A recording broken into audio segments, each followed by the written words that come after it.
พ่อแม่พี่น้องป้องปรายเบิดสุคนเนาะ FC ทางช่องหมอภูมิ Channel เนาะมื้อนี้บ่ได้ลงแนวทางไลฟ์สไตล์พี่น้องเนาะเพราะว่าเมื่อคืนนี้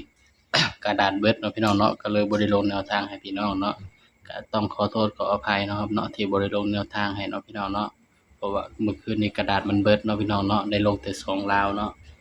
ไปที่นั่นไปกันต่อเนาะงวดวันที่21เด้อพี่น้องสำหรับหวยลาวสตาร์เนาะครับเนาะนี่ลาวสตาร์เด้อพี่น้องเด้อนี่งวดวันที่21เนาะครับเนาะ21ตุลาคม68เนาะครับเนาะสำหรับแนวทางลาวสตาร์เฮาฝนสิตกเลยพี่น้องมื้อนี้ก็เป็นมื้อวันที่20เนาะเฮาก็มาลุ้นลาวพัฒนานำกันเนาะครับเนาะก็มาเบิ่งนำกันเนาะว่ามัน ได้สิได้เด่นตัวใดเนาะพี่น้องสำหรับหวยลาวสตาร์เบอร์อื่นเนาะพี่น้องเนาะงวดวันที่20 21เนาะครับเนาะมันออกมื้อนี้01108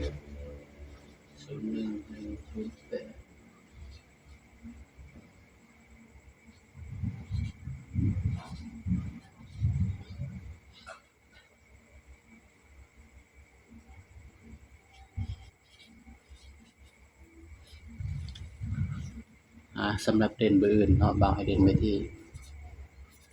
8กับ9เด้อพี่น้องเด้อนี่สำหรับตัวเด่นเนาะให้เด่น8กับ9เนาะครับเนาะนี่สำหรับแนวทางลาวสตาร์เบอร์อื่นเนาะให้เด่น8กับ9เด้อครับเด้อย้ำว่าตัวเลขก็ให้เพื่อเป็นแนวทางเนาะพี่น้องเนาะมีเข้ามีหลุดเนาะครับเนาะนี่เด่น8กับ9เนาะครับ ก็มาจับคู่นำกันแล้วเนาะพี่น้องเนาะบ่าวก็สิมาจับใส่กับชุดวินมือเปียกในกระดาษเปียกแล้ว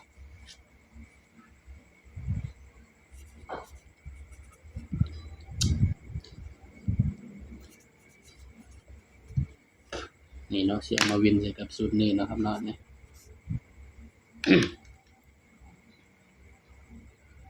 ก็มาจับคู่นำกันเลยพี่น้อง82 85 86 87 92 95 96 97นี่ก็คือแนวทางหวยลาวสตาร์เนาะครับเนาะนี่สำหรับชุดวินเนาะ2567เนาะพี่น้องเราไปตัดลิ้นก็ได้เด้อพี่น้องเด้อสำหรับชุดวินเนี่ยเนาะนะ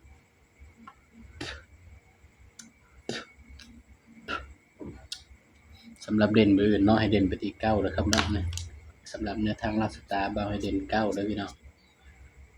นี่ก็เป็นเพียงแนวทางเนาะสำหรับหวยลาวสตาร์เนาะงวดวันที่21ตุลาคม68เนาะครับเนาะนี่สำหรับแนวทางลาวสตาร์เนาะให้เด่น8กับ9แต่ว่าให้เด่น9เนาะเด่น9รอง8 นี่คือชุดวินเนาะพี่น้องนี่สำหรับคลิปนี้เนาะบ่าวกับฝากพี่น้องเพียงส่ำนี้เนาะอย่าลืมกดไลค์กดแชร์กดติดตามหมอภูมิ Channel ให้เด้อพี่น้องเด้อสำหรับคลิปนี้ก็สวัสดีครับ